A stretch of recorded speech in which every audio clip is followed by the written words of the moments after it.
Hola, ¿qué tal? Bienvenidos a este segundo capítulo de nuestra serie de transmisiones Cápsulas Concretas Desvelando el Inconsciente Humano. Y bueno, en esta ocasión tenemos un invitado, él es Armando Macías Salazar.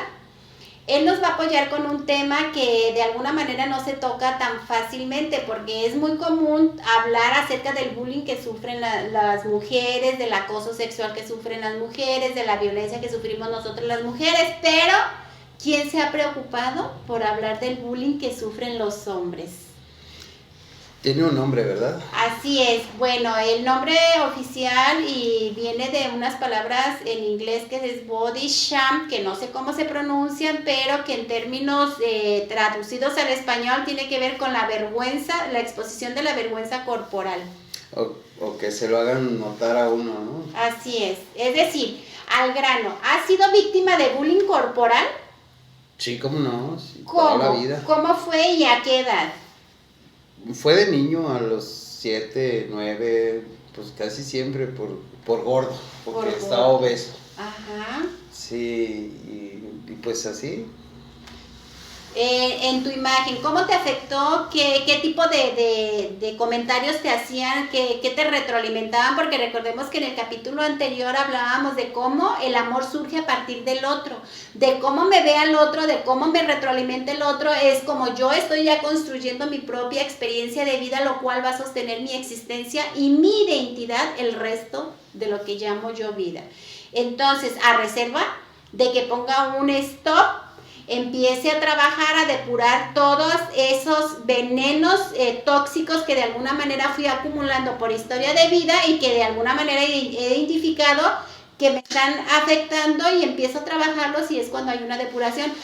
Esto se puede presentar, pero también se puede presentar el caso de no darnos cuenta y continuar con esta existencia de esa manera, en esa calidad de vida, desde una autoimagen, un autoconcepto, una autoevaluación.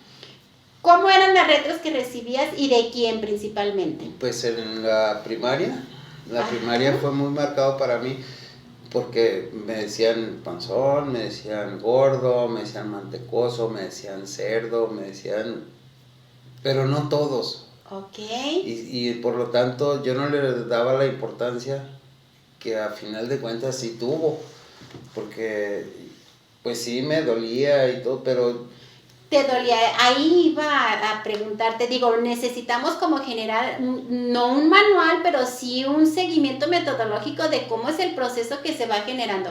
A ver, y regresemos a ese tiempo cuando tú estabas recibiendo esta retro tóxica de bullying a tu imagen corporal. Eh, ¿Qué sentías? Primero vamos a descubrir qué sentía tu cuerpo y después con esa sensación, ¿qué pensabas? Adelante. sentía vergüenza. No, eso, tú pensabas que sentías vergüenza porque fíjense bien, yo pienso que siento vergüenza cuando mi cuerpo siente encogimiento, Sí. cuando mi cuerpo siente que va a la retroactiva, es decir, que quiere retroceder. Cuando estas sensaciones corporales se hacen presentes en mi corporalidad, yo interpreto que es vergüenza lo que estoy sintiendo. ¿Tú qué sentías? Pues ya que lo dices así, pues no sé, me generaba depresión. Ajá. La depresión también es una interpretación. Recuerden, yo interpreto que estoy deprimida cuando tengo apatía por el arreglo, cuando no se me va el apetito, cuando se me va el sueño, cuando no quiero socializar, cuando me tiendo a encerrar, cuando de todo tiendo a llorar, sin tomar en cuenta otros síntomas más. Entonces, este síndrome de síntomas me hace interpretar que yo estoy depresiva.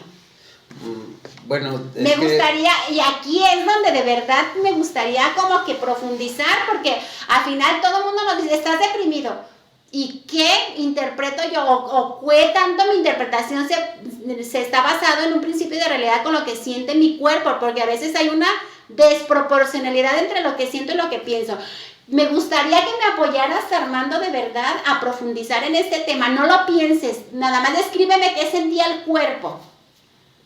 me sentía grande el cuerpo, Ajá. diferente. Es decir, diferente en comparación de los demás niños, más grande en comparación de los demás niños. Sí, porque todas mis tallas eran más grandes. Ok. Entonces... Y entonces eso te hacía es como apartarte, tendía a tu cuerpo a separarse del contexto. Sí. Ahora sí. Sí, porque yo sentía que... Yo no me daba cuenta que estaba gordo, ¿verdad? Uh-huh. La gente decía, ay, mira, está bien sano porque está gordo, ¿verdad? Así los primos, las tías. Pero en la escuela, en la primaria, era al revés, o sea, eran más ataques y yo me sentía atacado, tenía ratos coraje, miedo, pero sobre todo me sentía diferente y sabía que me enteraba apenas de que algo estaba mal en mí y prefería no estar, entonces yo me hacía para un lado, ellos allá y yo acá. Ok. Armando, ¿tú consideras que algún otro tipo de bullying, antes de pasar al siguiente tema, algún otro tipo de bullying corporal que tú como hombre hayas experimentado de manera significativa en tu vida? No, yo pienso que no. En cuanto a... Recordemos que el cuerpo es la cabeza, todas las partes anatómicas que tenemos en la cabeza, en nuestro cuerpo, nuestros genitales, nuestros pies, porque curiosamente de pronto yo soy una de ellas y lo voy a aceptar. Mis pies no son bien favorecidos, mis pies de alguna manera generan un símbolo sexual que difícilmente los muestro desnudos, los muestro mediante una sandalia abierta, no. Bueno, ya que lo mencionas, pues entre los hombres siempre existe el bullying ese de criticarse el miembro. Ajá, ¿y cómo quedaste en esta siempre crítica? hacía más pequeño, pues yo me la creí, ¿no? Pues, ¿Te la creíste de qué? De que lo tengo pequeño, porque en primera ellos no lo han visto. Ajá. Y yo no se los he visto, entonces, ¿en qué se basan? No sé, pero pues si me lo dicen por algo de ser, ¿no? O sea, yo era niño, inocente, no sabía. Yo pensaba que tal vez se me notaba, ¿no? Ahora, ¿tú Una qué edad cosa así. tenías cuando recibiste la retro de que tu miembro era más pequeño en relación a otros miembros que no habías visto y que tampoco tú habías mostrado el tuyo? ¿Qué edad tenían los otros chicos en relación a la tuya? Igual. Uh-huh. Siempre eso empezó desde la primaria, yo creo que todavía se da. Ok, para nuestros seguidores, permítanme recordarles que es justo en la edad de la escuela, en la edad escolar, cuando el niño a partir de la socialización es que empieza su inquietud de autoconocimiento en el aparato sexual, en su sexualidad. Y casi por lo general va a generar una exploración en la comparación de otro niño de su mismo sexo. Y esta situación de alguna manera los padres de familia en su generalidad lo interpretan como... tendrá pensamientos homosexuales, tendrá diferencias en su orientación sexual a las que yo en expectativa como madre o padre de familia pueda generar respecto a mi hijo. Y entonces, en esta necesidad de comparación, ¿qué tanto se da mucho en esta edad? Que los niños empiezan como ahora sí a meter punta para sacar la hebra. Pues es que en esa edad...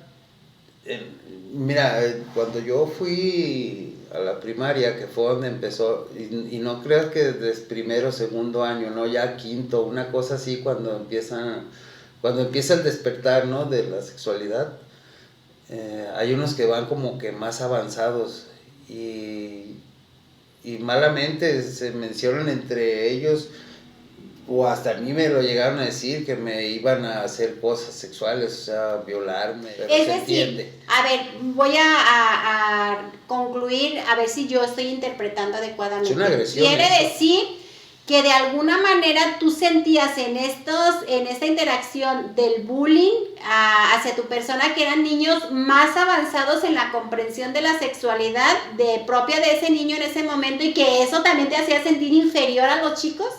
Sí. Es decir, te sentías de alguna manera violentado, obviamente porque efectivamente dentro de sus retros había amenazas que atentaban contra la integridad no solo sexual, sino física de tuya, en este caso. ¿Hasta aquí vamos bien? Sí, era pánico. Es decir, poco mucho que hayas tenido este conocimiento, ya sentías una desventaja, ya sentías que alguien probablemente sí tenía el miembro más grande que tú, porque para empezar tenía más conocimiento que tú, en ese momento, vamos a hablarlo en ese momento. Ahorita ya puedes identificar que no es así, pero en ese momento tu interpretación se gestaba alrededor de esta interpretación de tu alrededor, ¿correcto? Sí, era miedo. Ok. Era pánico incluso. ¿Cómo consideras que ha generado huella en tu historia de vida esta situación de bullying al que fuiste sometido de niño y que de alguna manera afectó tu virilidad? Sí me afectó porque cuando tuve la primera experiencia sexual en la vida tendría 14 años, habían pasado, no sé, 5 años de ese tipo de ataque de que siempre... y que vamos a hacerle al gordo y que nos vamos a echar al panzón y cosas así y yo no sabía bien qué pasaba, entonces pues me daba miedo, me daba pánico. Ajá.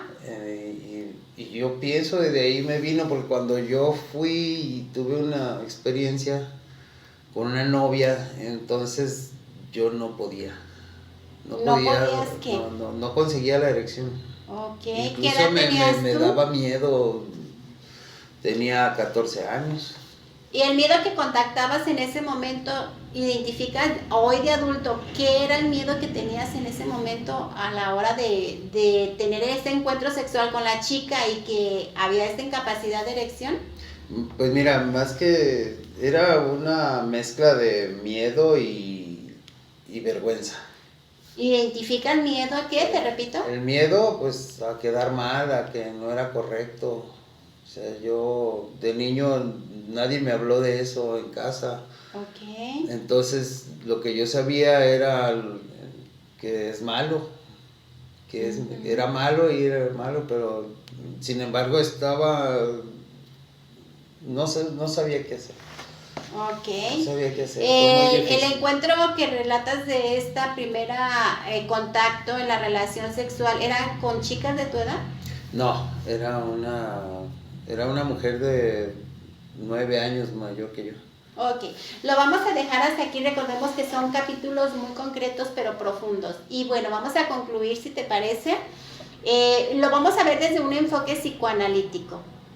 El niño, fíjense bien, por un lado la necesidad de una buena educación desde temprana edad por parte de los padres, que es la información más sana y segura que puede tener contacto el niño. Aquí en este caso no lo hubo. ¿Hasta aquí vamos bien? 2, al no tener este conocimiento desde una buena educación sexual, obviamente dejó en vulnerabilidad en este caso Armando ante el contexto, aunque fueran niños de su misma edad. Por lo tanto, él que empezó a generar y a construir a partir de esta interacción de violencia sexual y corporal que estuvo viviendo a través de su propia existencia, un autoconcepto, una autoimagen devaluada. Por lo tanto, este autoconcepto, esta autoimagen le exigía, fíjense bien, es un nivel de autoevaluación, un mayor rendimiento, y por lo más seguro él se empezó a autoexigir a sí mismo y eso le generó una estima lo más probable carente de autoestima propia. ¿Te va checando, Armando? Sí, claro, sí. Y entonces, démonos cuenta, para los que nos están siguiendo, la necesidad de una buena educación sexual, porque cuando empieza a gestarse esta identidad de carencia en el autoconcepto y en el autoimagen, el niño, fíjense bien, por ser todavía adolescente, tiene una necesidad de regresión infantil y de refugio ante la primer figura que ellos necesitan de contención y de protección, que es la figura la figura materna. En este caso, nos comparte Armando que esta necesidad inconsciente hasta ese momento la solventó con buscarse de alguna manera parejas más grandes que él.